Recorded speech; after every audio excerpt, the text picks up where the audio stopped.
My name is Michelle Rivera. I'm an air quality education rep here at the district. I'm new to the team. This is my fourth week here, so I'm excited to learn and really see what this group is about. Um, Popcorn over to Adrian. Thanks, Michelle. I'm Adrienne Hubanks, and my affiliation with this project is that I work for Vivaic, which is the consulting firm that has submitted this proposal for how to put these grant dollars that you'll have received to awesome work in the space of EV mechanics training. And I will pop it over to Katie.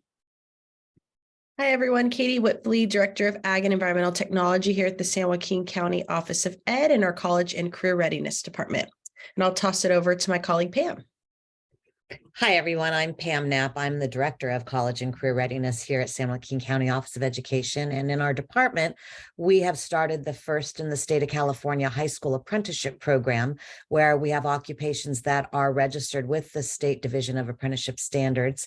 And one of the areas that we're interested in working in moving forward on is clean air and electric vehicles for the future. So that's how I got involved in this project from Taylor Williams, who I'll pass this to next. Clean transition. Love to see it. Hey, everybody. Taylor Williams. I work at Edge Collaborative, but I sit on the AB 617 steering committee as a resident here in Stockton, and I'm co-leading the space here for the subcommittee for EV mechanics training. And with that, I'll pass it over to Tanisha. Thank you. Good afternoon, everybody. My name is Tanisha, and I'm the EJ Program Specialist with the Catholic Charities San Joaquin Region. And this is my first time attending this meeting. And I will go ahead and pass it over to SP.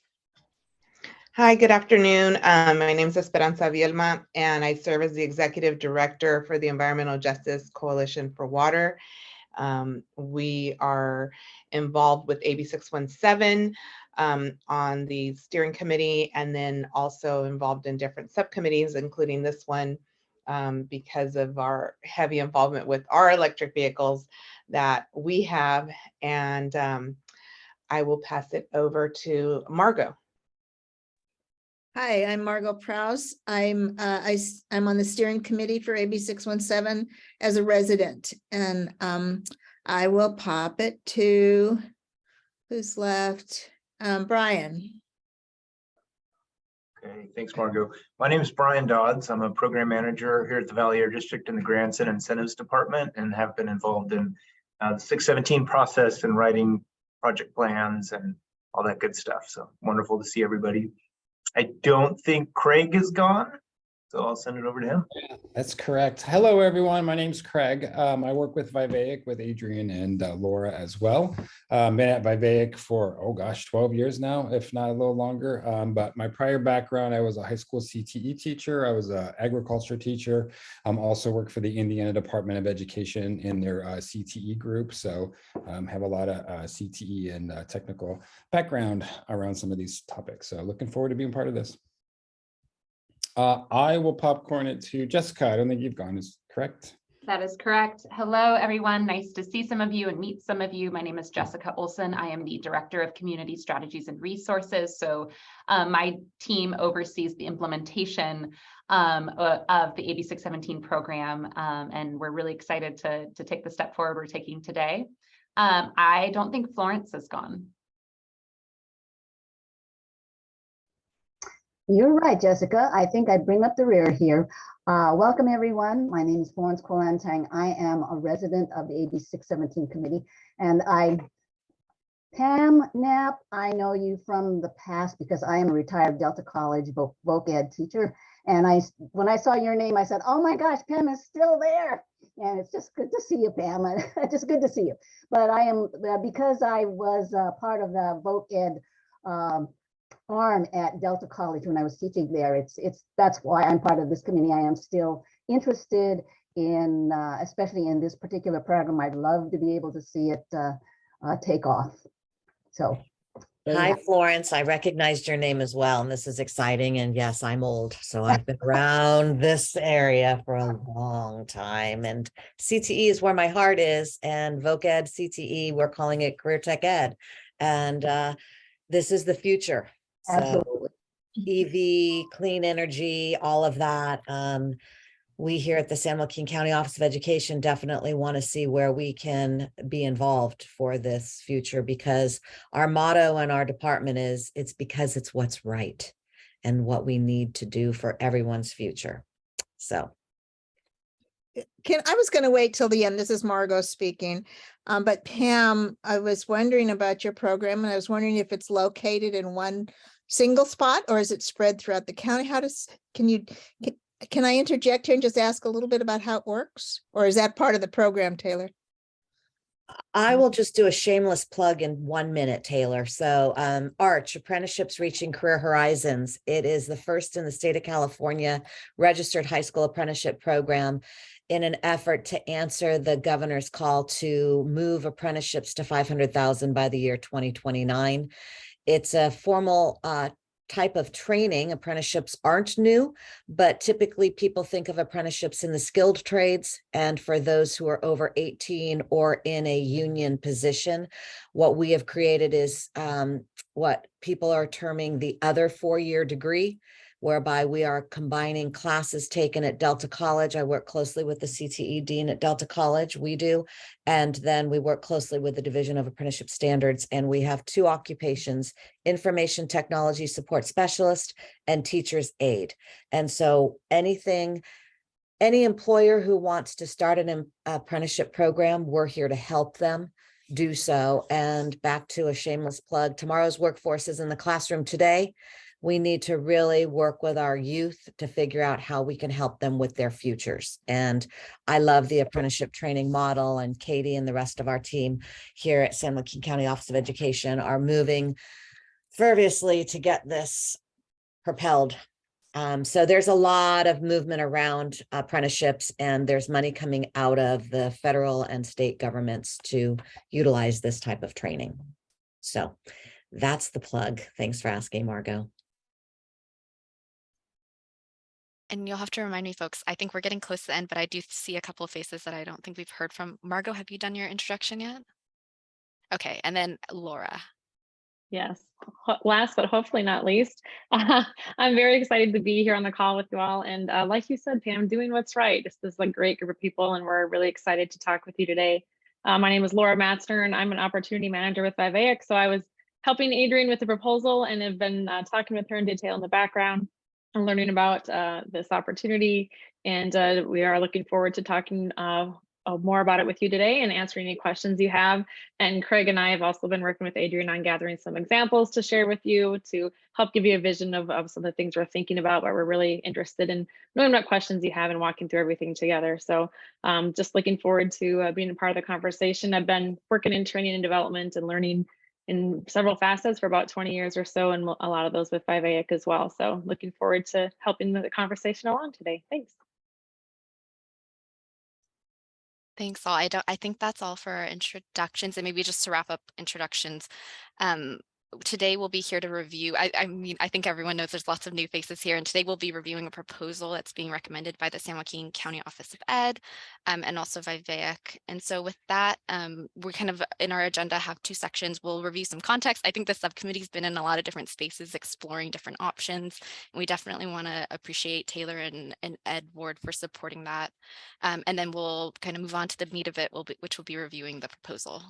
So with that, I'll go ahead and pass it over to Taylor. Yeah, thanks, Stephanie. And thrilled everyone's here. I'm really excited to get into this with y'all. And sorry that Ed isn't here, because you're right, he's put in a lot of work on this as well. But I'm gonna go ahead and put the agenda back in the chat for anyone who may have joined later, so we can briefly just look at some of the context of and review some of the previous meetings that we've had. Because this has been like underway for about like a year now, of just trying to like learn what are potential implementation partners for this measure for the SERP. Just as a reminder, it's a community emissions reduction plan, and the measure we're talking about is electric vehicle mechanics training, which we included in the SERP as kind of like this vision of like, how can we support a workforce that long term is able to support these projects. And so we wrote in a fairly basic measure, and since then have been looking for a suitable implementation partner. an agency to like drive that work forward. So I'm going to just briefly walk us through like since basically like February of last year, like some of the conversations we've had. And in our kickoff conversation, we had basically 3 options that emerged based on conversations that Ed and I had with SUSD and Delta College for the most part, as well as a organization called Valley Can or Valley Clean Air Now. And it was these 3 options for around basically stages of like a workforce pipeline. So, you know, high school students who are just getting exposure to electric vehicle mechanics pathway, as well as a more like college oriented, especially around community college at Delta, so a little bit farther along in the pipeline. And then this 3rd piece, which is more focused on like how do we move folks from the workforce training directly into jobs. So those were the kind of 3 stages we had talked about, and most of the energy, almost all, was directed towards focusing on like high school age youth.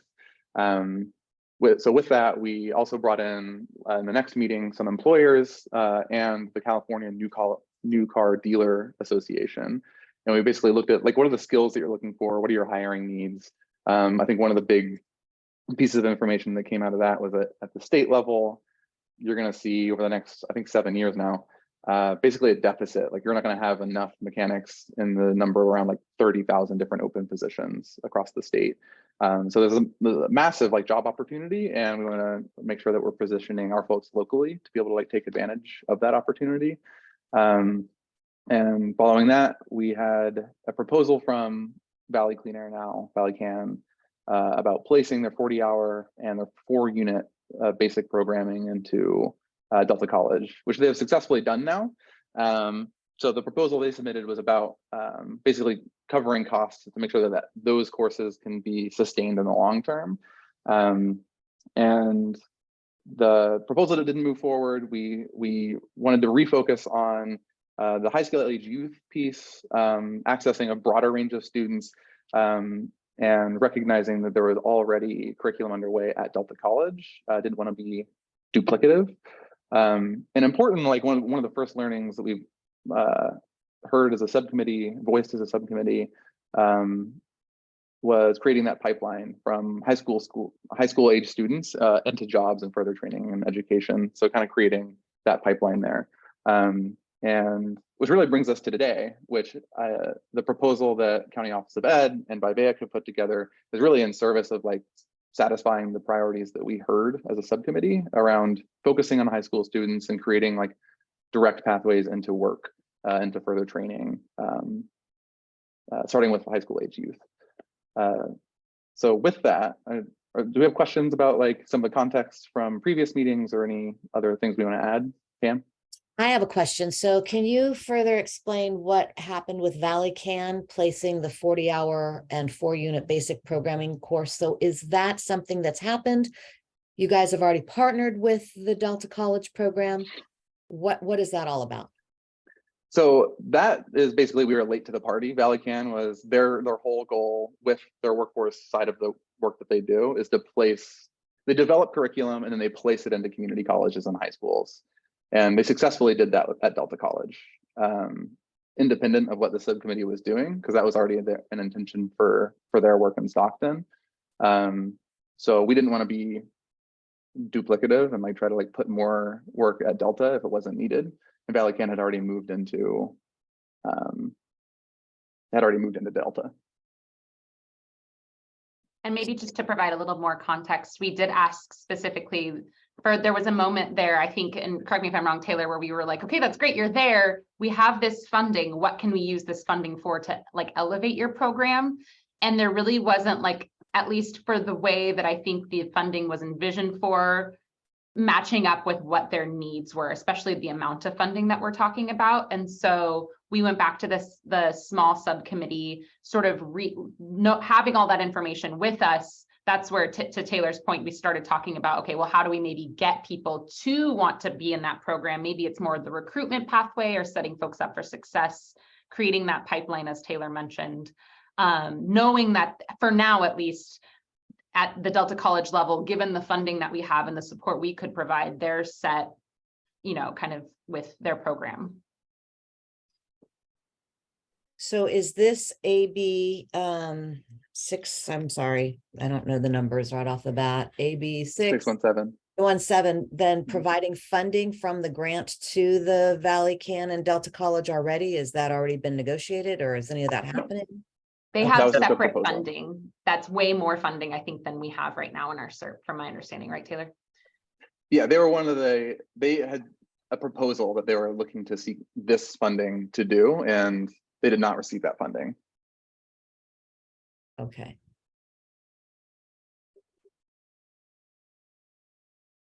SB?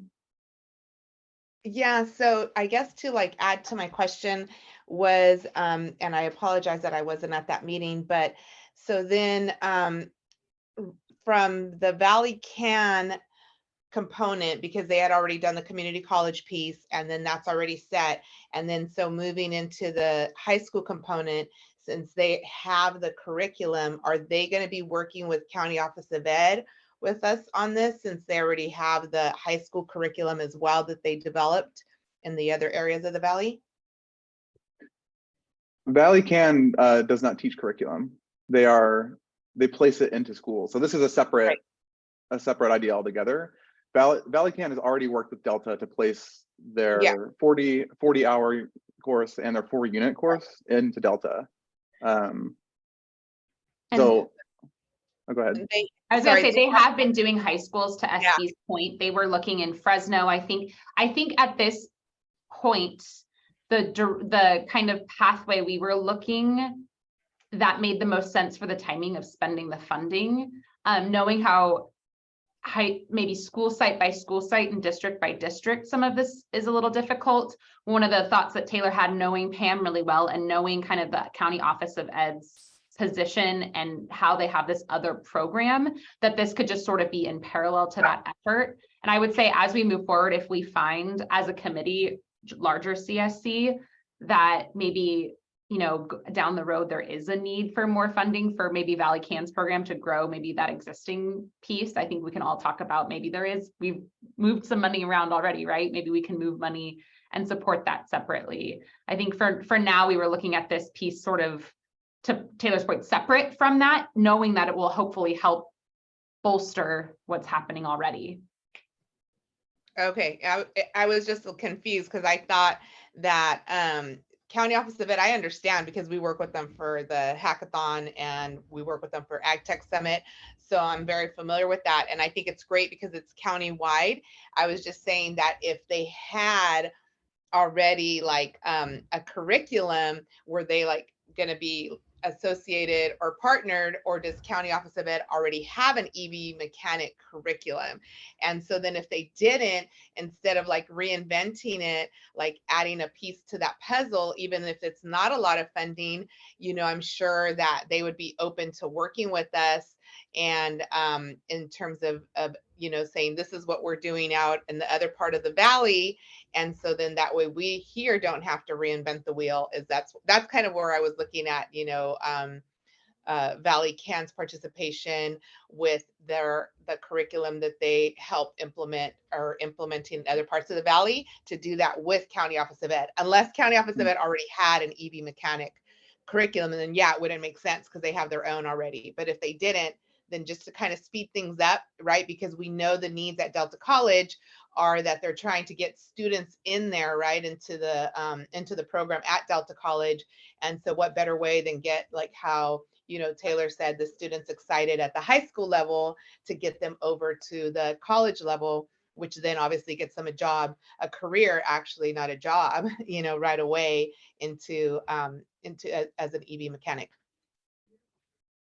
Yeah, I think it's a really good point, SB. And I think that I actually might be a good transition to hearing from like this particular proposal, because part of it entails going to other organizations and learning about like the curriculum they've already developed. So that might be Delta, that might be Valley Can, that can be incorporated into the project.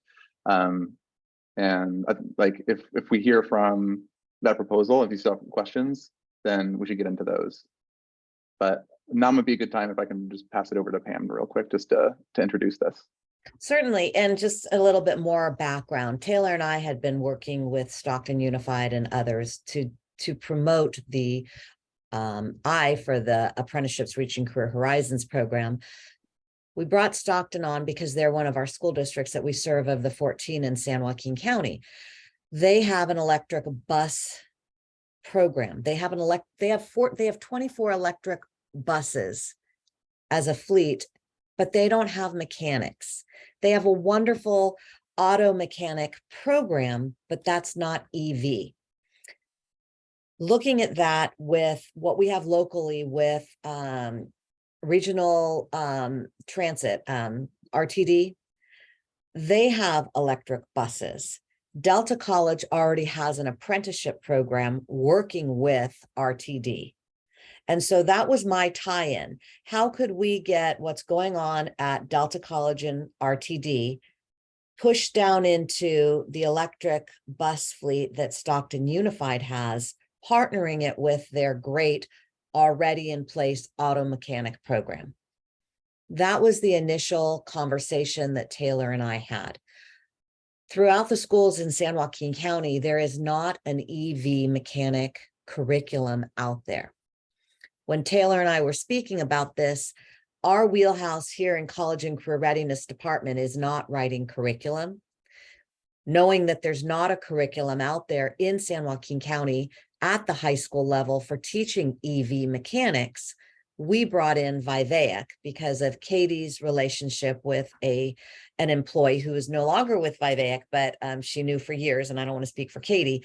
And because we were already looking at Vivaic for some agriculture curriculum in different realms that we could use throughout our school districts. And so understanding that the College and Career Readiness Department is not a curriculum writing department, understanding that EV is so new, we felt it was best to bring in a national organization so we could look nationally at what's going on rather than just locally, because there's so much out there.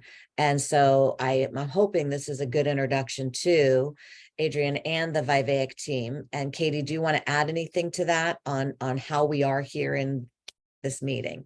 So Adrian.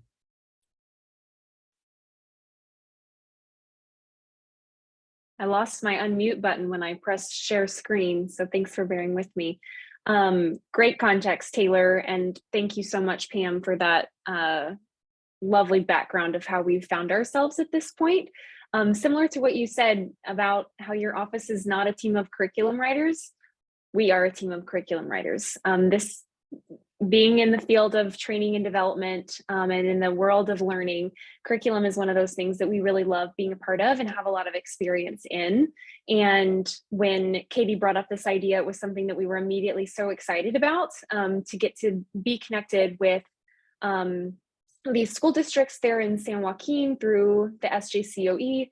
And then also just to support the mission that you all are working towards and the need that has been so beautifully depicted by you, Taylor, at the beginning of this meeting, and the need for EV mechanics training in the area. So we're really excited to get to contribute to that mission. That is very much in line with what we do. Our whole purpose is to build others' capacity to do good in the world.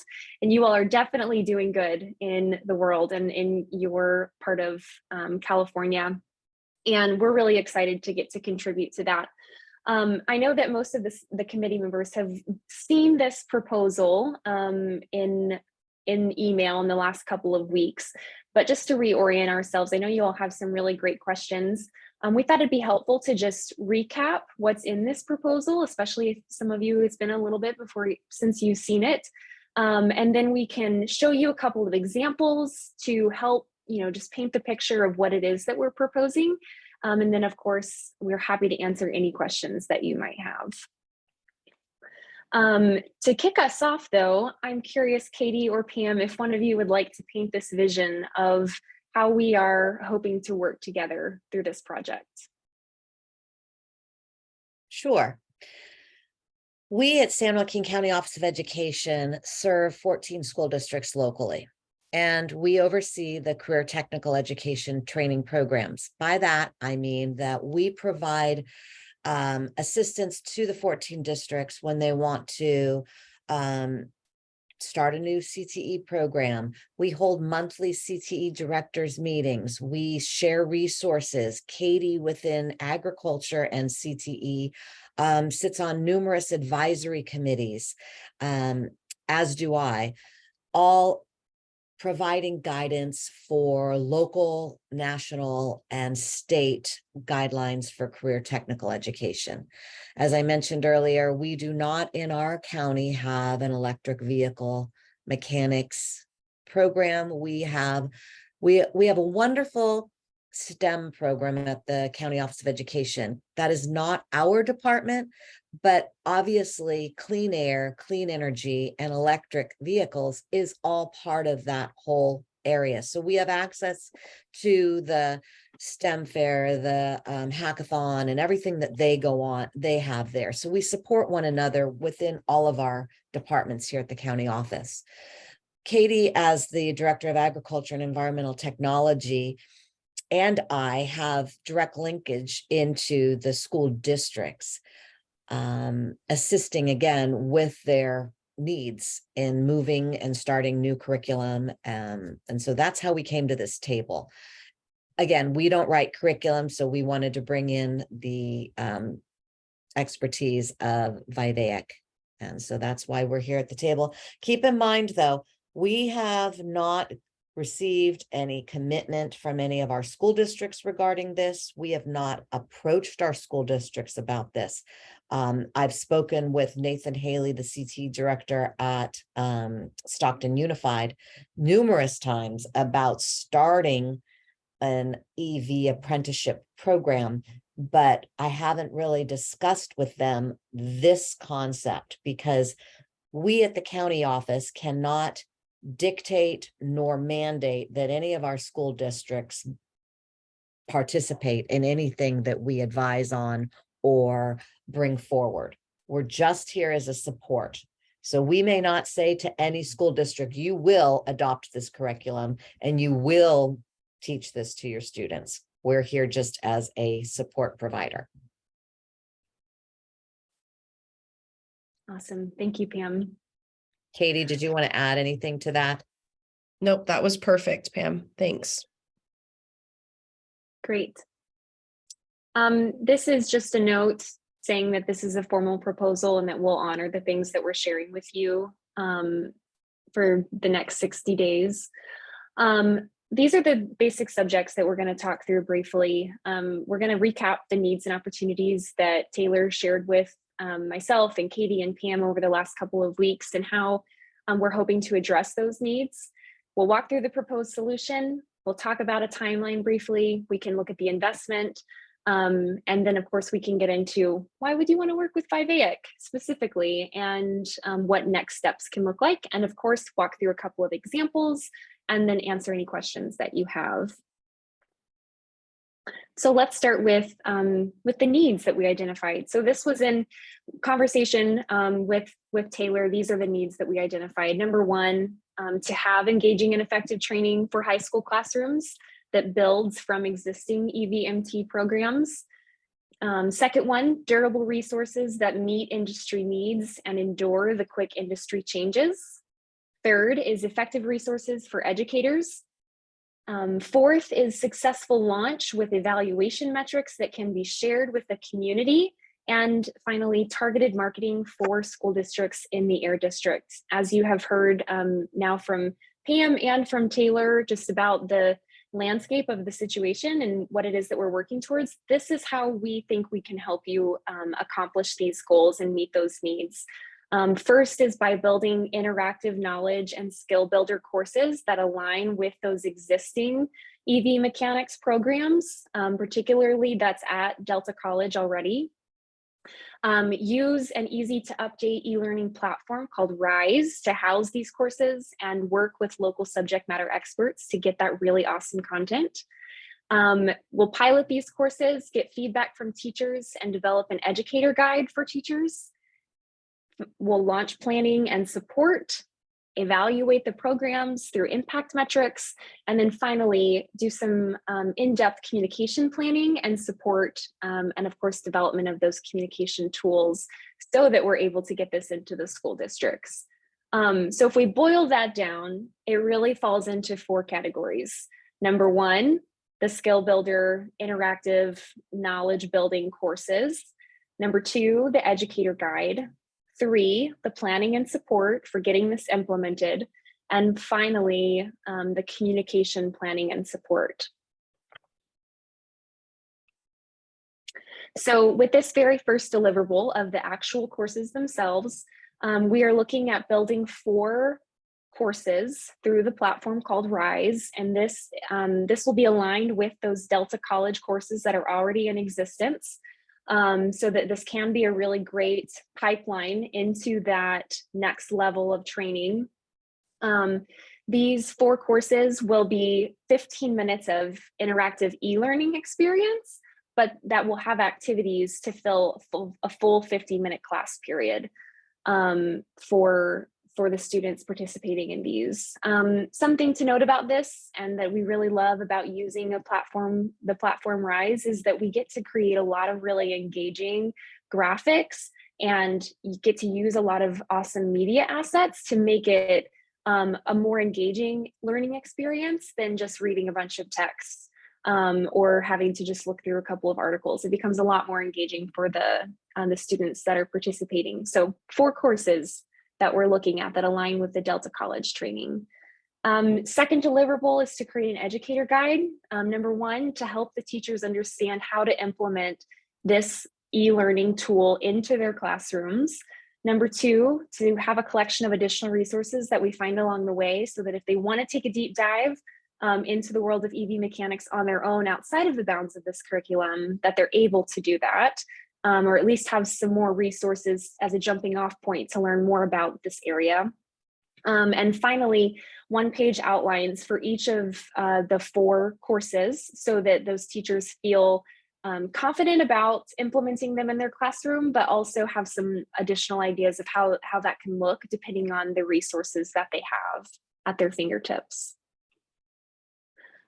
The third deliverable of planning and support includes doing that beta pilot. And depending on where we land in this process and in our communication with the different school districts in the area, we could do this beta in multiple schools with quite a few teachers, or we could do it in 1 school with a handful of teachers. Depending on the feedback that we get and the interest that we get, we can tailor that to whatever makes the most sense for our situation. This technical launch plan, when you're using an e-learning course like RISE, we have to think about where this is going to live and how the teachers are going to access it and then be able to use it in their classrooms. And so taking this time to really develop that technical launch plan is an important step in that process of being able to get this resource out to teachers and have it be available to them in an easy way that they have minimal confusion about, right, and can easily come back to. And then finally, evaluation metrics are really important, especially with a grant of this nature, where you want to be able to communicate things to the community about the impact that this is having. And also just so that you all have the peace of mind of knowing how this tool is being used and the impact that it's having on students. And with that in mind, we will set things up in a way that we're able to collect some of that data and share it with you, so that we can share that with the community, and of course share it with you as the committee who's managing this. And finally, communication planning and support. Of course, it doesn't make a lot of sense to create a tool and then not tell anybody about it. So this is something we're excited to come alongside you all in developing those key messages of how to communicate the value of this tool and the value of this curriculum to the different school districts, to teachers themselves. This includes, an in-depth audience analysis, a breakdown of what messages to communicate via different channels through your various connections. And then we will develop as many of those materials as possible. That could be full copy for emails, it could be graphics, it could be a flyer, wherever we land in this process of determining how do we need to communicate about this curriculum and the value that it adds to classrooms and to school districts.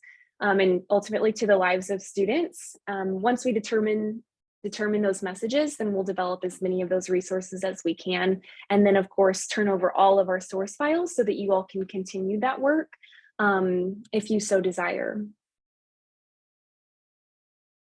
Proposed timeline, we're hoping to start May 1, but because of the life cycle of this grant, we know we have a little bit of wiggle room. So if that needs to adjust based on this approval process, that is something that is totally all right with us.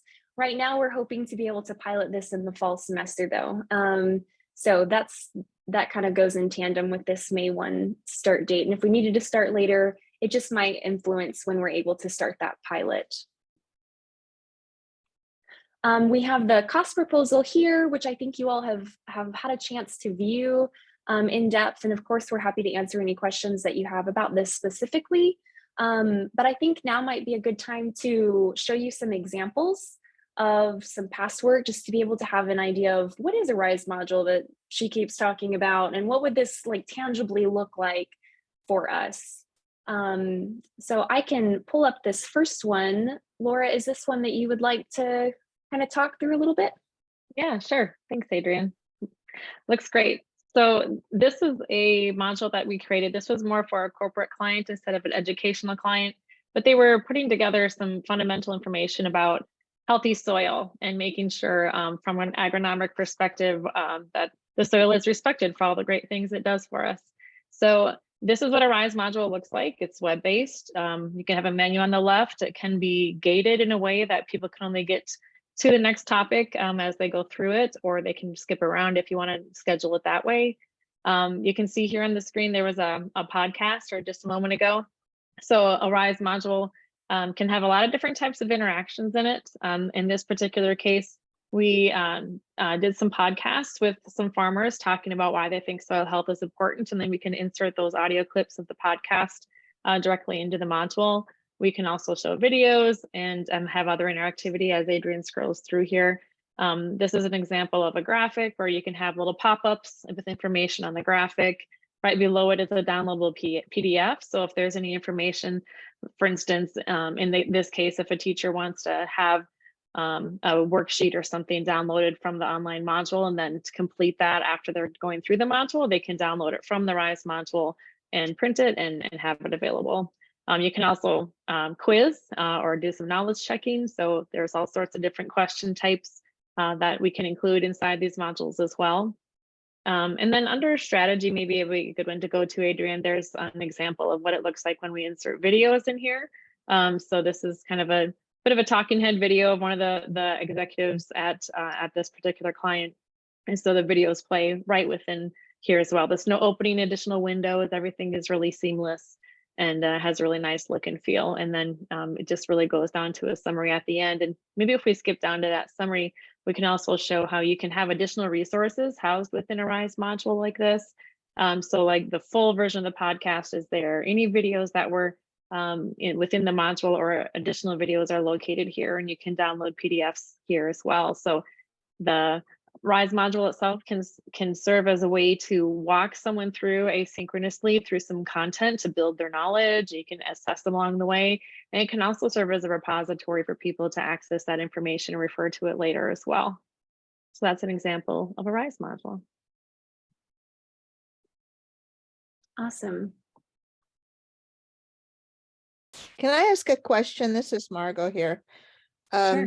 So what we're looking at is mainly an online program, or do you anticipate working with the school district or with the county office of ed that there would be personal instructor? Yes, the way we have it set up is to have, if it's a 50-minute class period, for instance, they might spend about 15 minutes going through the online module. Thanks for that screen, Adrienne. And then the rest of that class period, they'd be able to build on whatever knowledge they gain. So if it's a 15-minute interactive experience where they're building knowledge, the rest of that class period, we would design out in-person ways to apply that knowledge and do some skill building as part of the 50-minute period. So the instructional design would be for the full 50 minutes. The programming of an interactive e-learning would be for the first part of that session. Does that make sense and answer your question, Margot? That answers the question. So the instructor would be around, could be preparing for what happens when they're done. Mm-hmm. But it would kind of be it would be a classroom. Are we talking perhaps a classroom or not necessarily? It could be, if there's a way to facilitate it outside the classroom, that would be an option. The way we've set it up is to be in the classroom as part of that time together. Okay, thank you. And this is Pam, Margot, to come back into why the county office has been brought into this is we work again with all 14 counties in our districts within our county. And so if this wants to be, this can be implemented within any of the school districts who are interested in providing this curriculum. And so it would require professional development of the instructor, because we do not have specific electric vehicle mechanic instructors as we know it at our school district sites right now. That CTE pathway is not being taught. So this would be a standalone course. Again, we can't say, here, start the CTE pathway, because the schools are going to come back to us and say, with what funding? And so we would have to take an existing teacher. They would have to be trained in how to use this interactive knowledge and skill building process. So we would be the conduit here at the county office to help introduce the Air District along, because the Air District is going to buy this curriculum, and then we would help introduce it to school districts without a guarantee that they're going to. Yeah, that's the part I want to clarify is we can't tell a teacher what they need to teach in their classroom, especially at the county level and even at the district level. You know, teachers have a lot of autonomy over their classroom, what they teach, how they teach it, the unions and such. So I just want to clarify, we can't make them do something. We can suggest it and promote it and talk about it and support them along the way, but we can't go in and force them or make this a part of their class. I do think that that's an important point, Katie. I think we understand kind of the roles here, but like what's the overall success of like being able to influence like this type of content in there? You know, obviously not committing that would be successful in the future, but it'd be nice to hear like what your experience is on that level. I think it has to be a district level conversation because they know their teachers and their courses the best. So I think, you know, Pam has talked to Nathan Haley and I've talked to him a couple of times. He is the CTE coordinator for Stockton Unified, but getting him on board because really he's the one that supports we support him and he supports his CTE teachers. So he would have a better gauge of, hey, I have a really good teacher at this school who would be open to this, who would thrive with this, who would be great at sharing this information with our students in our community. He's going to know his team the best and his teachers the best. But we would, you know, share it with everyone. So I guess to answer your question, Brian, is really the district CTE coordinator is going to be the one who knows what teachers to approach and how to approach them and what their workload looks like and where this might naturally fit without being any extra work on the teacher's back. And feel free to jump in.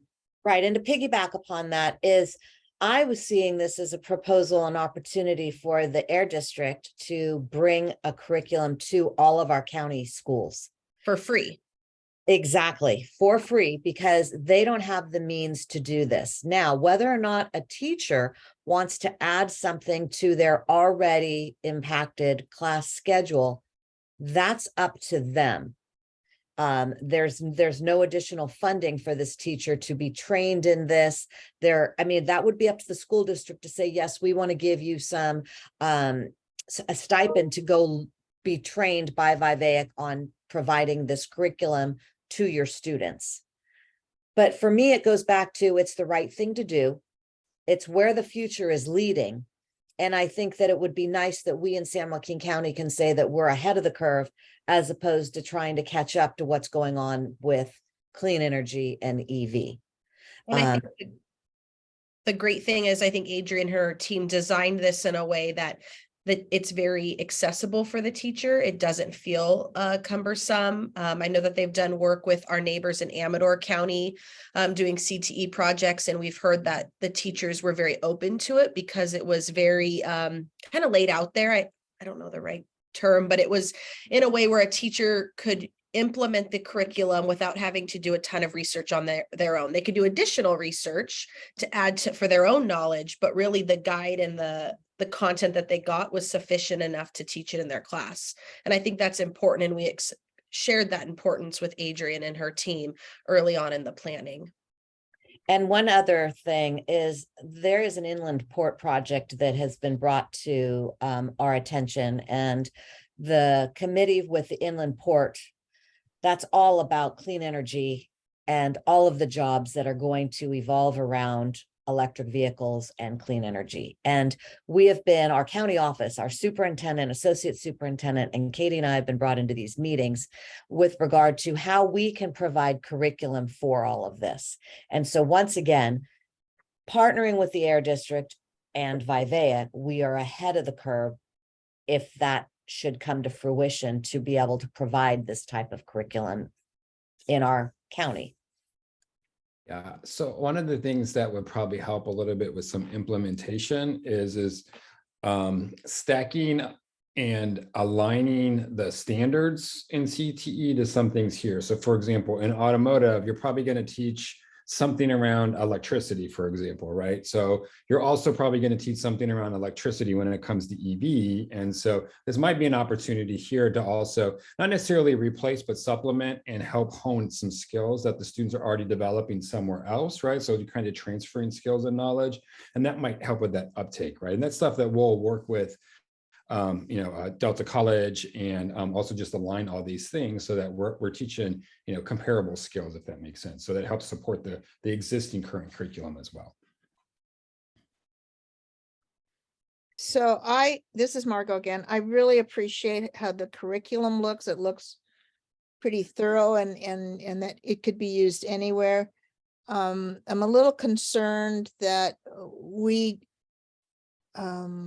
some of the school districts in San Joaquin County are very open to some things, and we've had our issues with Stockton Unified, and our grant is supposed to be focused on mainly on Stockton Unified. I mean, Stockton Unified is a lot larger than our area. So I'm just wondering, what is there, I know in the old days, I don't know if this is true anymore with school districts, that some specialty teachers would get the opportunity to travel between different schools. So like woodworking would be, I know a teacher that had his van and he went from school to school to school. And is that possibly an option for this kind of a project, or do you see problems with that concept? I think that's kind of what Craig mentioned. This could be incorporated into a construction class, into an auto class. It naturally fits pretty well with and it could be an additional unit at the end where, hey, we're going to learn about EV and how all the things you're learning in this hands-on career tech ed class. This is another option for you, another path. But in regards to the district, again, we can't make districts or Stockton Unified, we can't force them to do something or their teachers to do something. We can present it to them and support them and encourage them, but at the end of the day, we don't oversee the district and how it operates. And if I can just cut in briefly on that, or Jess, go ahead. Sorry, you had your hand raised. No, go ahead, Taylor. I'll go right after you, please. Great. So yeah, we've had conversations with SUSD, and as mentioned in previous conversations and this one, we've had trouble getting traction with them and getting programming in. I think one important piece of why, Pam, I reached out to you in the first place is recognizing you can't mandate the SUSD do anything. You have the best working relationship of anybody in this room with SUSD, and you've specifically noted, specifically their CTE director over there. And in the year that we've been exploring implementation agencies for this funding, that although county office oversees 14 different districts within the county, they have working relationships with all of them, which is why they're best positioned more so than the Air District or others on the CSC to engage directly with SUSD, who does manage primarily the schools in the AB 617 boundary area. And maybe that's a stipulation we put into the communications plan that Vivea had shared as well, of how we get word out to students and be more specific about who we're prioritizing within that. but that's just, I just want to share that piece of context. Yes, and I'll just jump right off of Taylor, which is to SB's question, and I think Margot's question as well, is yes, that I would say, I appreciate that you shared the co-benefit, I would say, of this could be used across the county. But to answer your question directly, SB, yes, we are targeting 617. So that was my question too, is how do we make sure we ensure that this does hit the schools within the boundary? To the point, all of the public schools in the boundary are Stockton Unified. And then I think there's like 2 or 3 extra kind of charter schools or private schools. Because we're funding directly, hopefully through the County Office of Ed, I don't think would have an issue like we normally do. I'll check with Brian on that with funding private schools. So this could be actually a pathway to support the private schools in a way we haven't been able to with some of our state funding. So that's just an aside. But I do want to refocus it. Yes, per kind of the way we spend 617 funding, actually we have to, and I can't imagine going to our board without some guarantee. So maybe stepwise of how we get this approved, we maybe have more in-depth conversations with the CTE director or however, it works with Stockton, because I think our governing board, who has to officially approve this program before it gets funded, that's going to be their number one thing. And I would assume CARB as well is this supporting directly that boundary? But I will acknowledge that it does excite us that it can be used elsewhere. So I just appreciate that clarification. That was one of my questions. In most states, there's a level of local control, right? So that they can tailor the curriculum towards a local piece, right? And so this is one of these examples. So I think as part of the communication, if we can provide some data that we talked about earlier around, this is a current need, these are potential job opportunities that are available, right? And you start to lay out that particular need, and then we have a curriculum to help fill in that need, right? There's this CTE teachers will totally adapt that because that's their whole job and their whole role. And I think that's part of the way that you can get additional people in and communicate that particular piece to help with the uptake to people to realize the value of what the curriculum is. So in terms of to add to the question, because we know that the funding is for AB 617, right? So it's very specific, all the funding that we have with all the different incentive programs, including this one. And one of the things we talked about early on was, some kind of, in order for the students to kind of to Margot's point, not necessarily, it could be like the traveling car or whatever that you're going to have that the students can have access to. County Office of Ed, in terms of having that open invitation to our AB 617 students, the schools that serve our students in that area, so that they could then come, if the location, I'm just putting it out there. I'm not saying that this is what it would need to be, but for example, it's at the County Office of Ed and the students are able to go there. We build in whatever the costs are for the students to get there. For example, if it was at one particular location, but again, because of the fact that this funding is for AB 617 area students, because they're the most marginalized, per all of the, criteria that we have for this funding. So I just want to make sure that, we can open up broader to other students, but we want to make sure that we have, that we're meeting the needs of the actual grant itself. And so, so that was my concern. And then in terms of, I guess I wanted clarification as far as so the consulting component here, would not, so for Vivaic, they wouldn't create the curriculum would be created by someone else, was my question. Or is Vivaic creating the EV mechanic curriculum, and is that part of the cost? Because that's where I was a little bit unclear, I guess, on that part of the presentation. Yeah, we can answer that question. We would be creating that curriculum, and we would be working with SJCOE to identify local subject matter experts. And then our team of learning analysts and learning designers would work with those subject matter experts to get the content that needs to be included in that curriculum. And then we would hone that content down to then turn it into a full-fledged curriculum that are these interactive e-learning courses and full class periods. So we would be the ones building that curriculum, and that is built into this budget. Okay, so then does that answer your question? Yeah, I just was, okay, great. I was a little bit unclear about that. So then that concludes the curriculum. And then it does have a hands-on component, because obviously for the EV mechanic, they're going to need to actually be working on vehicles. That's one of the issues that's, you know, taking place with the students that are currently at Delta College. Yeah, awesome. But I'm going to have Well, to back off on that hands-on curriculum component because I don't know what schools have an EV curriculum. They don't at this point. So That's why we're looking to, I think that's why you're here, that we're trying to see.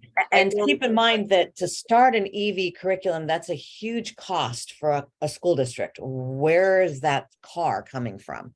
Where is that engine coming from for them to get that hands-on experience? Stockton Unified has a bus fleet, but students at this juncture have not gotten an opportunity because there is not a curriculum or a course designed yet for them to get that hands-on experience with the buses. So I'm just really concerned about a lot of things at this point because back to what we keep saying, we probably should introduce this group back to Stockton Unified. They make the decisions, but keep in mind for some context, they've had 5 superintendents in the last year and a half. They've had an extremely tumultuous board situation. It's not something, again, we aren't the agency to come in and say, we can fix this, and we will do this for you, Stockton Unified. They are their own entity, and we are here to provide support and guidance to them. And just like all districts. So back to, if this has to be just for Stockton Unified and the area that it serves with those students, we can't make a decision for them. Could you though then in the way that we do the hackathon, right? So the students, we call them out from the entire county, and the county office of ed houses that event. So if because like you said, of the relationship with Stockton Unified, the director of transportation, he's part of AB 617, the current director of transportation. For Stockton Unified? Stockton Unified, yeah. So Nate Knott is currently, he works and is very knowledgeable with AB 617. And so he helped to ensure some of those electric buses, you know, came to fruition. So that being said, you might be able to work with them now in terms of trying to set something up, you know, very much so in terms of getting students on that pathway. But as far as what we're trying to do here with the whole EV piece of it, you know, I don't know if the hope here was to have you know, county office of ed not say directing to the school district, but kind of an invitation like, come here because, you know, we have this available, like, you know, maybe if it was like a small a boot camp version or something along those lines where you have this available where it could be housed there and then the students can come there. That's what I'm you know, I don't know if that's what the thought process was because we didn't have the buy-in from Stockton Unified, if that's why, you know, we're here now doing this. That would look like a totally different proposal. I mean, so now if you're asking for us, the County Office of Education, to support a full-fledged event program process, yes, that's something that we could entertain, but it would then be open to all school districts, not just one specific district, if we are going to take the lead and host something like that. But that would look something different for us, and that would be a different proposal. We would utilize what's already, you know, what we are already discussing with the great work that Vivaic has done, but now we're putting on an event like the hackathon or like the STEAM event or the you know, a lot of different events that we do here, and that's not how we originally structured this. Yeah, and I appreciate that, Pam, and I want to recognize that we're a few minutes over. So Margot, I don't want to like cut you short, but I do want to recognize we might have other obligations to get to. Sounds like we should probably get together on the back end, Air District, County Office, and myself to determine next steps. There might be some open questions about SUSD's role. given this resource doesn't exist yet, county office would develop this in partnership with Vivaic, and this is all new territory. So yeah, I just want to acknowledge that we're a bit over, so we should probably start wrapping Taylor, up. do you have a timeline for when you do that? I just don't want to string Vivaic along. I appreciate Adrian and Craig and Laura's time, and we've been working on this for a long time, Yep. months, and I just want to make sure that we're really clear with, you know, the goals of the committee and when all of that will happen. Do you have an estimate of time when you might meet, or?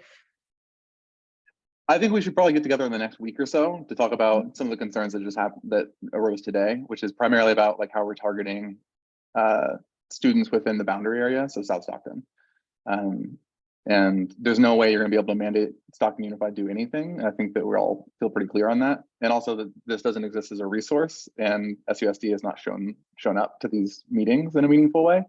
So I'm not sure how else to address that, other than Pam, maybe we could talk about getting Nathan into the conversation as well. But I would like to do that within the next week. Cool. That sounds good. Yeah, and we can commit to that. And what I'll say is that I think SB and Margot, as other questions come up, feel free to reach out to myself or Taylor or anyone, so that when we do meet, maybe if there was something we didn't address or you didn't ask today, we can still address it. Thank you. Great. I appreciate it. Thank you. Great.